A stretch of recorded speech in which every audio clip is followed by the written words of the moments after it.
Hi అండి. ఇదైతే Sunday తీసిన సండే నుంచి ఇప్పటికి వాయిస్ ఓవర్ ఇవ్వడానికి అవుతుందండి. ఎందుకంటే మా ఇంటి చుట్టుపక్క గుళ్ళు, మైకులు అలా మోగుతూనే ఉన్నాయి నిన్నటి వరకు. ఇవాళ ఇంకా మోగలేదు. నైట్ 10 అయినా అలా మోగుతూనే ఉన్నాయి. నేనైతే నైట్ టైమే ఎక్కువ వాయిస్ ఓవర్ ఇస్తానండి. ఎందుకంటే డిస్టర్బెన్స్‌గా ఉండదని.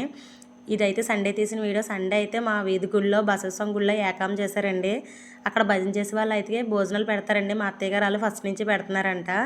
మా ఇంట్లో వాళ్ళు అందరం కలిసి ఆవేళ మా ఇంటి దగ్గర భోజనాలు చేస్తాం. మెయిన్ అందులోని కందా బచ్చలి మెయిన్గా పెడతారండి. కందా బచ్చలి పులుసు కానీ, కందా బచ్చలి పచ్చడి కానీ, చాలా వరకు కొంతమంది అయితే పచ్చడి చేస్తారు, కొంతమంది అయితే పులుసు పెడతారు. కందా బచ్చలి పులుసు అయితే నేను చూపిస్తున్నాను. ఇదైతే ముందు ఆనియన్స్, పచ్చిమిర్చి బాగా ఫ్రై అయిపోయిన తర్వాత బచ్చల కూర కూడా వేసి అది బాగా మగ్గిపోనివ్వాలండి.